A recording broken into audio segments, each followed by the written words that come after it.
इस news के प्रायोजक हैं Afzan juice and falooda, painter चौक, बीजापुर वेस्ट, सोलापूर। काल भाऊ राहुल गांधींची सभा झाली, त्यांनी नरेंद्र मोदींवर टीका केली, कशा पद्धतीने बघताय?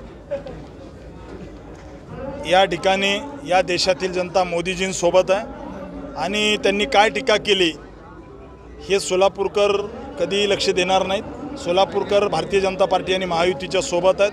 पूर्ण ताकदीने कुठेतरी 2-5 हजार लोक जमून ही सभा घेतली, 5-7 हजार असतील।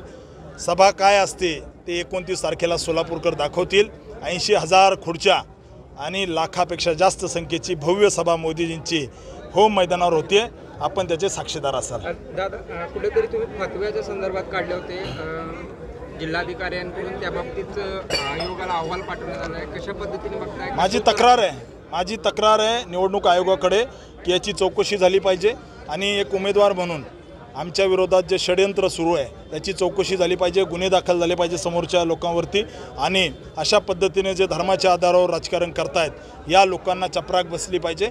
मी लेखी तक्रार निवडणूक आयोगाकडे करतोय। भाऊ, आज हिंदुत्ववादी संघटनांनी आपल्याला पाठिंबा दिलेला आहे, कशा पद्धतीने याकडे पाहताय? आम्हाला या ठिकाणी हिंदुत्ववादी कार्यकर्त्यांचा, आंबेडकरवादी कार्यकर्त्यांचा, सर्व समाजातील सर्व घटकांचा पाठिंबा भेटतोय। काल क्षत्रिय समाजाचा मेळावा झाला, मारोडी समाजाचा मेळावा झाला, आज हिंदुत्ववादी कार्यकर्त्यांचा मेळावा झाला। त्यामुळे समाजातील सर्व स्तरातून आम्हाला पाठिंबा भेटतोय। निश्चित या ठिकाणी आम्ही मोठ्या मताधिक्याने विजय होतोय, आपल्याला येत्या 4 तारखेला दिसेल। भाऊ, आता प्रचाराचा प्रारंभ झालेला आहे, कोण मोठे नेते येणार आहेत आणि फडणवीस साहेब कधी? आमचं सगळ्या तालुक्यामध्ये मोठ्या सभा होतील, परंतु आम्ही सगळे मिळून येत्या 29 तारखेला मोदीजींची जी 12:30 वाजता सभा आहे ती मोठी सभा करण्यामध्ये आम्ही कार्यकर्त्यांनी विचार केलेला आहे आणि ती सभा ही एक ऐतिहासिक सभा होम मैदानावर होईल। तुम्ही सगळ्यांनी यावं। धन्यवाद।